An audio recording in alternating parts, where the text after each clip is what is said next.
오늘 이 시간 하나님께서 우리에게 주시는 말씀은 두 곳인데요. 요한복음 3장 16절 말씀 먼저 보고 또 고린도후서 5장 1절에서 10절까지 말씀입니다. 신약성경 요한복음 3장 16절은 146쪽입니다. 요한복음 3장 16절 우리 같이 먼저 말씀 보겠습니다.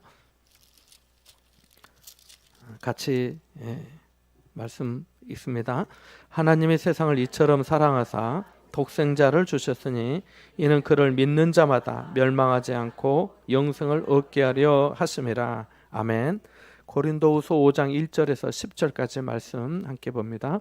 고린도후서 5장 1절에서 10절의 말씀, 신약성경 290쪽입니다. 같이 봅니다. 만일 땅에 있는 우리 장막집이 무너지면 하나님께서 지으신 집 곧 손으로 지은 것이 아니요 하늘에 있는 영원한 집이 우리에게 있는 줄 아느니라.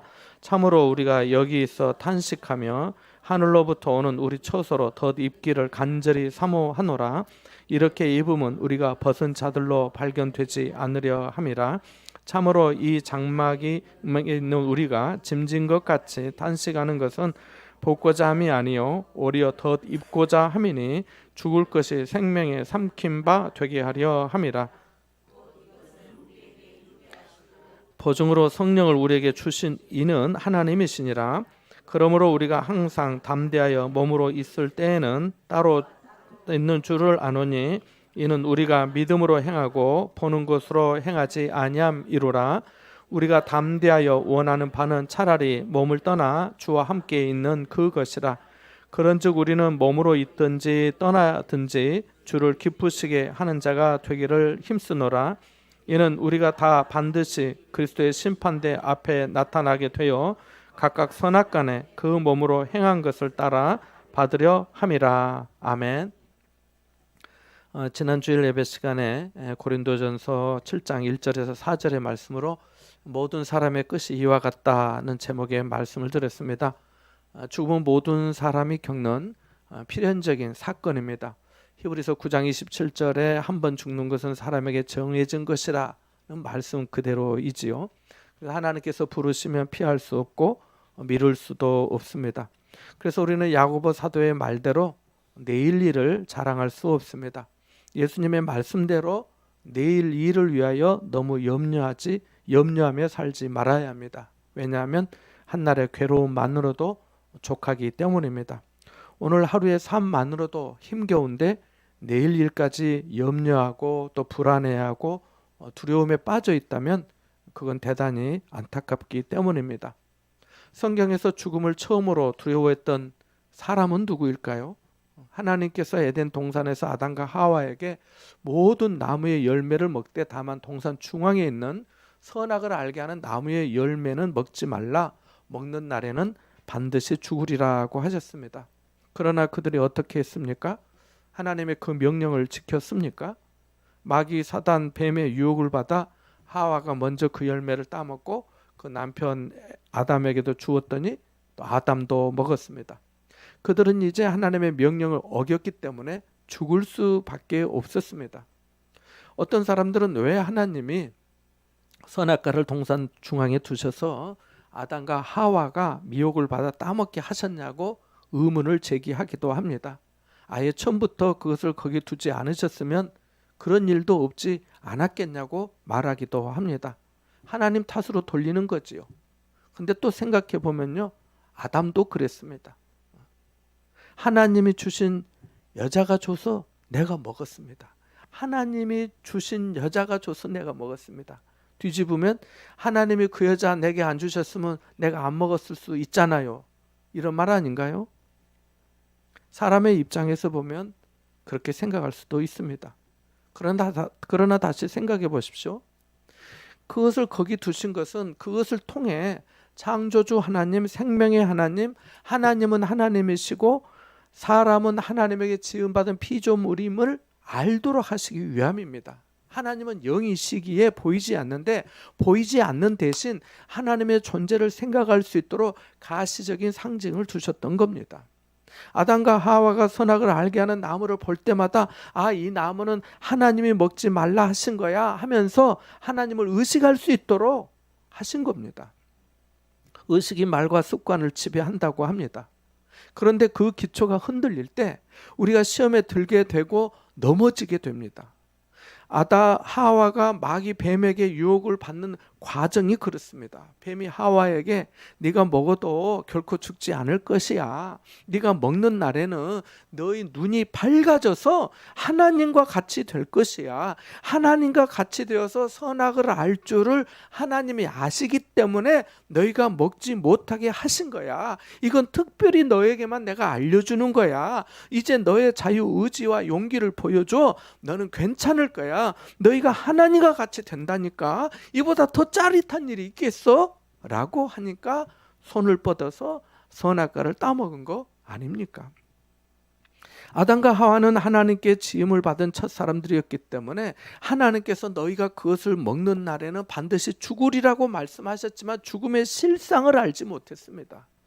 죽음을 한 번도 겪어보지 못했기 때문입니다. 그들이 죽음의 비참함과 깊은 상실을 뼈저리게 경험했을 때는 언제였을까요? 자기들의 큰아들 가인이 그 동생 아벨을 죽였을 때입니다. 두 사람은 사랑스러운 아들을 잃었을 때 죽음이 얼마나 큰 고통인지 알게 됐습니다. 세상에 많은 고통이 있지만은 자식을 잃은 고통보다 더 큰 고통은 없을 겁니다. 아벨을 잃은 후에 아담과 하와가 얼마나 애통해했는지, 얼마나 깊은 상실감에 힘들어했는지 성경은 특별히 언급하지 않습니다. 제 생각엔 따로 기록하지 않아도 사람이라면은 그 아픔과 상처를 충분히 알기 때문에 기록하지 않은 것 같습니다. 그런데 성경은 죽음을 두려워한 사람을 우리에게 보여줍니다. 성경에서 죽음에 대해 두려움을 강하게 느낀 최초의 사람은 누구일까요? 동생을 죽인 가인입니다. 가인이 동생 아벨을 죽이고 두려움에 빠졌습니다. 극도의 공포를 느꼈습니다. 창세기 4장 13절 14절에 보면 그가 하나님에게 이렇게 말하거든요. 내 죄의 벌이 지기가 너무 무겁습니다. 주님께서 오늘 이 지면에서 나를 쫓아내시온즉 내가 주님의 낯을 배웁지 못하리니 내가 땅에서 피하며 유리하는 자가 될지라 무릇 나를 만나는 자마다 나를 죽이겠나이다 라고 말합니다. 이렇게 말하고 그는 더 나아가 성을 쌓습니다. 왜요? 불안하고 무서워서 자기를 보호하기 위해 그런 것이지요. 로마서 3장 23절에 모든 사람이 죄를 범하였다 말씀하고 로마서 6장 23절에 죄의 삭은 사망이라 했습니다. 가인은 자기가 지은 죄의 벌이 얼마나 무거운지 그 대가가 죽음이라는 것을 알았습니다. 지금도 얼마나 많은 사람들이 죄 아래 매여 두려워하는지 모릅니다. 그래서 로마서 6장 16절에 죄의 종으로 사망에 이른다고 말씀한 겁니다. 죽음에 대한 두려움은 가인에게만 있었을까요? 믿지 않는 사람만 죽음을 두려워할까요? 믿는 사람은 죽음을 두려워하지 않을까요? 아닙니다. 모든 사람이 하나님 앞에 죄인이고 자기 죄를 아는 사람이라면 누구나 죽음을 두려워합니다. 죽음을 생각하지 않고 자신의 모든 일이 문제 없을 때는 거칠 것이 없어 보입니다. 그러나 건강의 연약함이나 어떤 계기, 예를 들면 초상집에 가서 지혜를 배우면 죽음의 두려움에 빠지기도 합니다. 종교개혁자 마르틴 루터는 죽음의 두려움에 시달렸던 사람 중에 한 사람이었습니다. 길을 가다가 친구가 벼락에 맞아 죽는 것을 보고 그 자리에서 그가 하나님께 소원하거든요. 맹세해요. 주님, 저를 살려주시면 주님 제가 신부가 되겠습니다. 원래 그는 법학을 공부하는 법학도였습니다. 그런데 길을 튼 거예요. 그래서 그는 죽음의 실상을 다른 사람들보다 더 잘 아는 성도들이 죽음을 더 두려워한다고도 말했습니다. 죽음의 실상이 뭔가요? 죄와 연결된 것이고 그 죽음이 단순히 인간의 생물학적인 현상이 아니라 하나님의 진노와 심판을 체험하는 사건이기 때문입니다. 죽음의 부정이라는 그래서 어니스트 베커는 인간은 죽음을 극복하기 위해 종교를 만들었고 죽음을 이해하기 위해 철학을 만들었으며 죽음을 승화시키기 위해 예술을 만들었고 죽음을 극복한 모델로 영웅을 만들었다고 했습니다. 어떻게 보면 인간 활동의 대부분이 죽음을 극복하고 부정하기 위한 몸부림이라는 말입니다. 사람들의 인생관을 지배하는 수많은 철학의 흐름이 있는데요. 이것을 압축하면 크게 두 가지로 구분할 수가 있습니다. 하나는 쾌락주의요, 또 하나는 금욕주의입니다. 헤로도투스의 역사에 이런 이야기가 나옵니다. 옛날 이집트에서는요, 파티를 하잖아요. 파티를 하면 사람들의 그 흥을 돋우기 위해서 파티가 열리는 집에 종들이 관을 가져다가 그 안에다가 그 마네킹 사람 인형을 관에다 넣고 4명의 종들이 들고 다니면서 이렇게 외치도록 했답니다. 파티장에서요. 여러분, 죽으면 이렇게 관 속에 들어갑니다. 그러니 오늘 밤을 즐기세요. 생의 즐거움을 만끽하세요. 그것을 본 참석자들이 그래 맞다. 인생은 짧은데 신나게 놀아보자 하면서 격렬한 환락 속으로 들어갔답니다. 이런 태도를 스페인어로 케세라 세라, 될 대로 되라, 되게 하라 라고 하는 말이죠. 오늘날 뉴스에서 가끔 듣는 마약 파티가 이와 비슷한 일 아니겠습니까? 마약이 우리 아이들 주변에까지 와 있답니다. 아이들이 예수 그리스도 안에서 밝고 건강하게 자랄 수 있도록 우리가 더 기도하고 노력해야 할 것입니다. 두 번째는 금욕주의입니다. 금욕주의는 인간은 원래 다 죽는 존재다. 그러니 이상할 것도 없고 두려울 것도 없다 하면서 수양의 수양을 거듭하는 삶을 말합니다. 그들이 잘 쓰는 말이 메멘토 모리, 자신의 죽음을 기억하라 라고 하는 말입니다. 금욕주의자들은 허물을 극복하고 진지하게 살아보려 합니다. 하지만 때로 우울감에 빠져 있기도 합니다. 쾌락주의와 금욕주의 모두에 있어서 중요한 것은 예수 그리스도의 십자가를 통한 대속의 죄사함과 구원이 없다는 겁니다. 이들은 인간적인 이성과 노력만으로 살려 하기 때문입니다. 우리 환경에서 유교는 어떤 죽음관을 가지고 있을까요? 유교는 제사를 통해 사람이 죽지 않을 수 있다고 봅니다. 인간이 혼백으로 구성되어 있는데 혼은 정신을 주관하고 백은 육체를 지배한다고 합니다. 혼백은 인간이 살아있을 때는 공존하고 죽으면 분열해서 혼은 하늘로 백은 땅으로 흩어진다고 합니다. 후손이 죽은 자의 혼백을 부르는 것이 제사예요. 혼백이 만나는 매개체가 그 장소가 위패예요. 유교는 내 후손이 제사를 통해 나를 기억해 주는 것이 죽지 않는 길이라고 생각한 겁니다.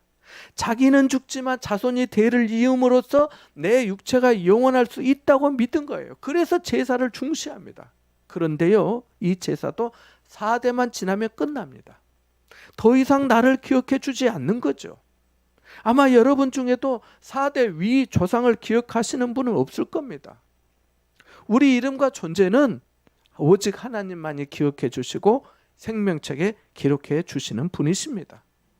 어떤 때 보면 예수님을 믿어도 구원의 확신이 없는 분들이 계십니다. 그렇다면 죽음을 다시 생각하고 배워야 합니다. 죽음을 공부하면 복음의 핵심을 알 수 있고 구원의 확신을 가질 수 있거든요. 오늘 우리가 읽은 요한복음 3장 16절에 어떻게 말씀합니까? 다시 한번 읽어볼까요? 같이 봅니다. 하나님이 세상을 이처럼 사랑하사 주셨으니 이는 그를 믿는 자마다 멸망하지 않고 영생을 얻게 하려 하심이라. 아멘. 사람은 죽음의 문제를 해결하기 위해, 정확히 말하면 죽음의 두려움에서 벗어나기 위해 많은 국리를 냈습니다. 철학이라는 이름으로 도덕과 윤리를 앞세웠고요. 과학이 창조주 하나님을 대신할 수 있는 것처럼 하였고요. 각종 종교를 통해서 구원에 이르려 했습니다. 이것들은 모두 인간의 행위와 노력의 산물입니다. 하지만 그 어느 것도 구원을 줄 수 없습니다. 인간이 본래 죄인이고 죄인인 인간의 모든 노력은 욕심과 교만으로 기초를 형성하고 있기 때문입니다. 내가 의인이라고 하는 순간 그는 넘어지는 자요, 내가 안다고 하는 순간 무지한 자가 되기 때문입니다. 그래서 하나님은 친히 구원의 길을 우리에게 예비하셨습니다. 어떤 선행과 노력이 아니라 하나님께서 베풀어 주시는 선물을 믿음으로 취하기만 하면 되게 하셨습니다. 이것을 하향식 방법이라고 해서 하기도 하고 복음이라 말하기도 합니다. 그래서 칼 바르트라는 신학자는 이렇게도 말했습니다. 하나님과 인간이 만나는 방법은 두 가지다. 인간이 하나님께로 가는 길이 있고 하나님이 인간에게 내려오는 길이 있다. 인간이 하나님께로 올라가는 길이 종교이고 하나님이 인간에게 내려오는 길이 복음이다라고 말입니다. 하나님께서 베풀어 주신 복음의 선물이 뭘까요? 독생자 예수 그리스도이십니다. 오늘 여기 16절에 세상이라는 단어 대신 거기에다 나를 넣어 보십시오. 하나님이 세상을 이처럼 사랑하사를 하나님이 나를 이처럼 사랑하사 이렇게 말입니다. 하나님에게 가장 중요한 것은 무엇일까요? 돈일까요? 세상일까요? 온 우주일까요? 아닙니다. 독생자, 독자이십니다. 그런데 나를 사랑하사 독자를 주셨답니다. 그것도 그냥 주신 게 아니라 그 독자를 죄에서 나를 구원하시기 위해 십자가에 죽게 하셨답니다. 내가 받아야 할 죄값을 독자 예수님이 받게 하심으로 내가 그 예수님을 믿기만 하면 하나님이 그것을 보시고 나를 구원해 주신 겁니다. 그래서 그를 믿는 자마다 멸망하지 않고 영생을 얻게 하려 하심이라고 하신 겁니다. 어느 날 성 아우구스티누스가 이 어거스틴이 예수님에 대해 묵상을 하다가 스스로 질문해 봤습니다. 하나님은 이 세상에 나 혼자만 있어도 예수님을 보내주셨을까? 라고 말입니다. 한참 생각하면서 묵상하다가 대답해 봤어요. 그래, 그렇다. 세상에 내가 뭐라고 어떻게 나 같은 인간을 위하여 하나님의 아들을 보내주셨나? 나를 살리기 위해 자기 아들을 죽이시다니 내가 그렇게 귀한 존재란 말인가? 이렇게 스스로 대답하고 그 하나님의 은혜와 사랑에 감동이 되어서 펑펑 울었습니다. 이것이 복음입니다. 고린도후서 5장의 말씀은 우리가 죽음을 배울 때 꼭 알아야 할 말씀 중에 하나입니다. 실제적인 적용을 기준으로 5가지를 말씀드리고 싶습니다. 첫째는 구원의 확신입니다. 앞서 말씀드린 것처럼 하나님이 나를 사랑하셔서 예수님을 보내주시고 예수님의 내 죄를 대속하시기 위해 십자가에 달려 죽으셨다가 부활하셨음을 믿음으로 예수님을 내 마음에 영접하는 겁니다. 하나님의 아들이 있는 자에게는 영생이 있고 하나님의 아들이 없는 자에게는 영생이 없기 때문입니다. 그 영생의 처소가 하늘에 있는 영원한 집입니다. 오늘 본문 1절에는 땅에 있는 우리의 장막집이 무너지면 이라고 말씀하는데 이 장막집이 무너지면이라고 하는 그 말씀의 의미는 우리 육신의 생명이 끝나는 때를 말씀합니다. 그리고 하나님께서 지으신 집, 하늘에 있는 영원한 집이 천국을 의미하거든요. 이 집을 예수님은 요한복음 14장 1절에서 내 아버지 집이라고 하셨지요. 이 집이 예비되어 있는 줄 알아야 합니다. 모르면 갈 곳 없는 고아처럼 됩니다. 그래서 첫 번째는 구원의 확신을 늘 가져야 합니다. 두 번째는 죽음은 죽음으로 끝나지 않고 생명에 넘김받는 신비로운 사건임을 기억해야 합니다. 함께 4절 말씀을 읽어볼까요? 고린도후서 5장 4절 말씀입니다. 같이 봅니다. 참으로 이 장막에 있는 우리가 짐진 것 같이 단식하는 것은 복고자 함이 아니요 오히려 덧입고자 함이니 죽을 것이 생명에 삼킨 바 되게 하려 함이라. 아멘. 예수님은 나사로가 병들어 죽은 후에 마르다 마리아를 찾아가셨습니다. 그리고 이렇게 말씀하셨지요. 나는 부활이요 생명이니 나를 믿는 자는 죽어도 살겠고 무릇 살아서 나를 믿는 자는 영원히 죽지 아니하리니 이것을 네가 믿느냐라고 말입니다. 우리는 믿음이 영생으로 이어짐을 믿어야 합니다. 어떻게 이것을 우리가 알 수 있습니까? 이것을 하나님께서 어떻게 우리에게 보증해 주셨습니까? 오늘 본문 5절에 보니 하나님이 이것을 우리에게 이루게 하시고 보증으로 우리에게 뭘 주셨다 합니까? 성령을 주셨다라고 말씀합니다.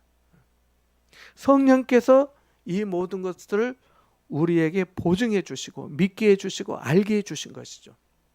시편 23편은 아주 유명한 다윗의 시입니다. 다윗의 노래로 하나님에 대한 신앙 고백인데요. 23편 6절 마지막에 보면 내가 여호와의 집에 영원히 살리로다 라고 말합니다. 그가 어떻게 이런 고백을 할 수 있었을까요? 다윗이 하나님 아버지 집에 가보지 않았는데 어떻게 이렇게 확신에 찬 노래를 할 수 있었을까요? 성령께서 그에게 감동하시고 역사하셨기 때문입니다. 성령은 하나님의 깊은 것을 통달하시고 사람의 마음과 생각을 감동해 주장하시기 때문입니다. 그래서 내가 내 아버지 여호와의 집에 영원히 살리로다고 말할 수 있게 된 것입니다. 그래서 성령으로 말하고 성령으로 노래하고 성령으로 기도하고 성령이 공급하시는 힘으로 봉사하라 한 거 아닙니까? 이런 사람을 뭐라 합니까? 영영의 사람, 성령의 사람이라고 합니다. 성령의 사람은 의의 병기로 쓰임을 받고 겸손하여 하나님의 은덕을 높입니다. 여러분 모두 성령의 사람 되시기를 바랍니다.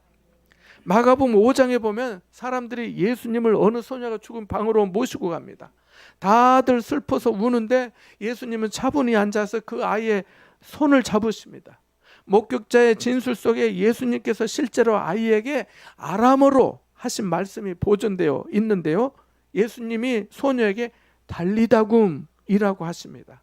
달리다굼은 애야 일어나라, 소녀야 일어나라, 이런 뜻입니다.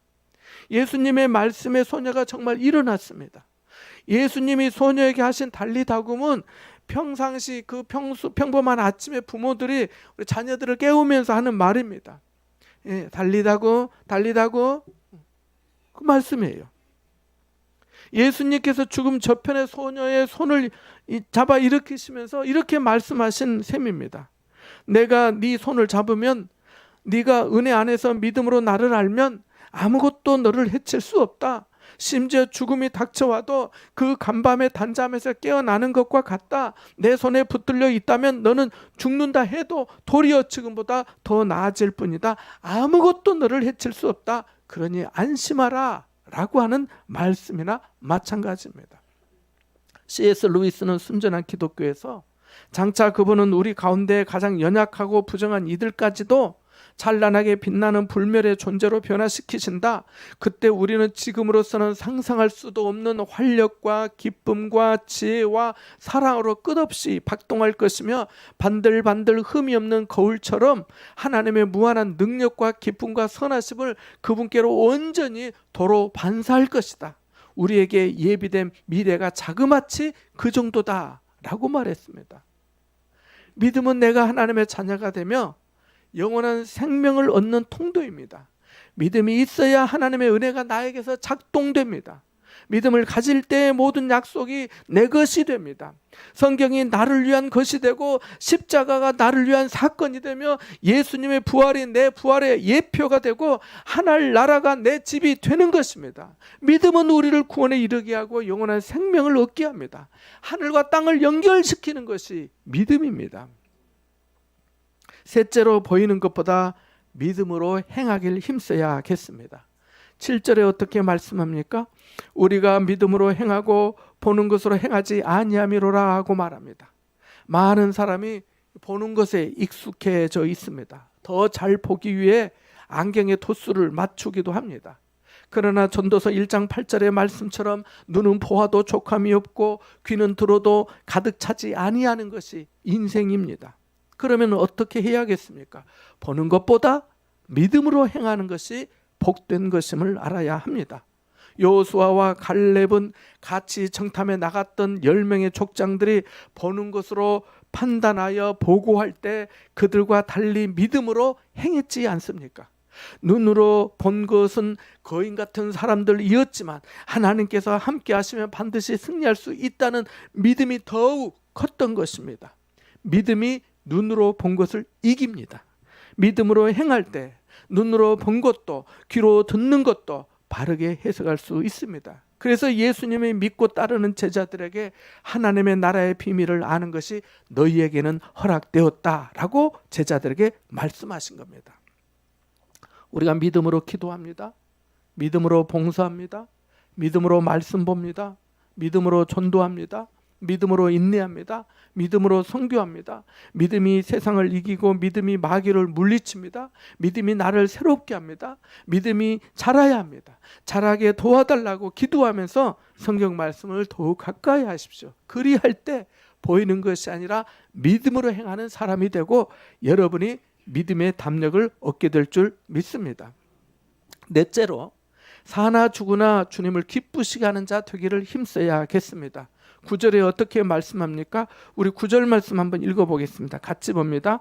그런즉 우리는 몸으로 있든지 떠나든지 주를 기쁘시게 하는 자가 되기를 힘쓰노라. 아멘.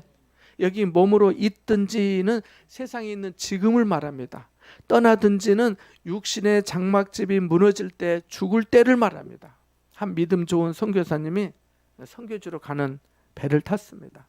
근데 출발한 지 한참 됐는데 갑자기 큰 풍랑이 몰려와서 배가 심하게 흔들렸습니다. 배 안에 모든 사람들이 두려워 떨었습니다. 그때 선교사님이 무릎을 꿇고 기도했습니다. 이렇게 기도했습니다. 주님, 감사합니다. 잘 가고 있습니다. 잘 가고 있습니다. 이렇게 기도하니 사람들이 의아한 눈으로 보면서 당신 지금 무슨 기도를 드리는 거요? 라고 물었습니다. 그랬더니 선교사님이 대답 대신 이렇게 또 기도했습니다. 주님 감사합니다. 잘 가고 있습니다. 선교지로 가든지 천국으로 가든지. 그렇습니다. 천국행 표를 예매한 사람은 보이는 것으로 사는 사람이 아니라 믿음으로 사는 사람인 줄 믿습니다.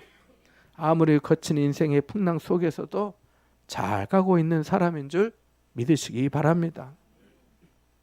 다섯째로 우리는 다 반드시 각각 그리스도의 심판대 앞에 설 것이니 선한 일을 많이 해야 하겠습니다. 10절 말씀이 그 뜻입니다. 선한 일은 말씀드리지 않아도 잘 아실 겁니다. 다른 사람을 위로하고 돕기도 하고 또 격려하고 축복하는 그 선한 일 말입니다. 근데 이 선한 일에는 공짜가 없습니다. 돈을 기쁨으로 쓸 줄도 알고 시간도 낼 줄도 알고 연약한 자와 함께 할 수 있는 그 마음이 있어야 되니까요. 어떻게 성경이 말씀합니까? 긍휼히 여기는 자가 긍휼히 여김을 받는다고 했습니다. 남에게 대접을 받고자 하는 대로 대접하라 했습니다. 하나님께 드리는 어떤 헌금의 마음도 믿음이 있으니 하는 거잖아요. 하늘의 보물을 쌓는 것이 눈에 보이는 것이 아니니까요. 얼마 전에 어떤 분이 제게 자신은 사회에 기증하는 것보다 주님의 교회에 드리고 싶다고 하셨습니다. 그 일이 어찌 될지 모릅니다. 주님만이 아시지요. 연세가 있으신 분들은 찬송가를 5곡 정도는 애우도록 해보십시오. 뭐 꼭 곡조가 아니라도 가사 말입니다. 제가 아는 집사님은 눈과 귀가 약해지기 전에 5곡을 외우셨어요. 내 주를 가까이 하게 하면 두 번째 주 안에 있는 나에게 저 높은 곳을 향하여 나 같은 죄인 살리신 그리고 한 곡은 뭘까요? 지금까지 지내온 거. 5곡을 암송하신 거예요. 가사 말입니다. 가사. 음정 박자가 틀려도 이 5곡의 가사를 매일 입으로 흥얼거리신답니다. 나이가 드시니까 성경책 들림, 볼림도 별로 없어서 그냥 기억나는 대로, 애운 대로, 암송한 대로 흥얼거리신 거예요. 내 주를 가까이 하게 하면 십자가 진 같은 고생이나 하면서. 찬송은 곡조 있는 기도라 했으니 이렇게 기도하고 다른 제목을 위해서도 계속 기도하신답니다. 자식이 성에 안 차도 부모는 다른 사람들에게 자기 자식 자랑을 하고 싶어 합니다. 작은 자랑거리만 있어도 그것을 기뻐하고 칭찬하고 대견해야 합니다. 독생자를 내어주시기까지 우리를 그렇게 사랑하시는 하나님 아버지의 마음도 그렇습니다. 우리에게 남은 시간은 하나님 앞에서 영원히 자랑할 만한 것을 준비하는 시간입니다. 이번 부활절에 한 영혼, 한 생명을 초청하는 일은 하나님 앞에 영원히 자랑할 만한 최고의 일 아니겠습니까? 올해는 4월 20일이 부활절입니다. 2달 남았는데요. 금방 갑니다. 하나님 앞에 영혼 구원만큼 귀하고 선한 일이 있겠습니까? 품삯이라도 드려서 믿지 않는 가족과 친구, 이웃을 초청해 보십시오. 주님의 마음을 알게 되실 겁니다. 여러분, 무슨 일을 만나든지 예수 그리스도 안에 거하시기를 바랍니다. 그분의 말씀을 붙들고 주님 감사합니다. 잘 가고 있습니다 하면서 영원한 하나님 아버지의 집까지 전진하시기를 바랍니다. 사나 죽으나 주님의 기쁨 되시기를 바랍니다. 부활의 소망 가운데 매일 승리하시기를 주님의 이름으로 축원합니다. 잠시 말씀을 생각하며 기도하겠습니다.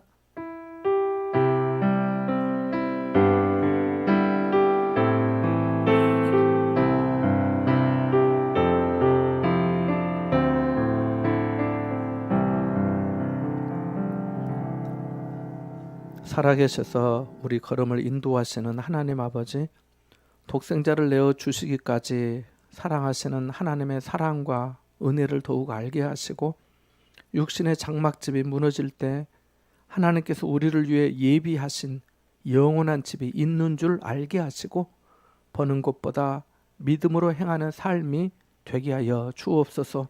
선한 일에 힘쓰므로 사나 죽으나 주님의 기쁨 되게 하여 주옵소서. 예수님의 이름으로 기도합나이다. 아멘.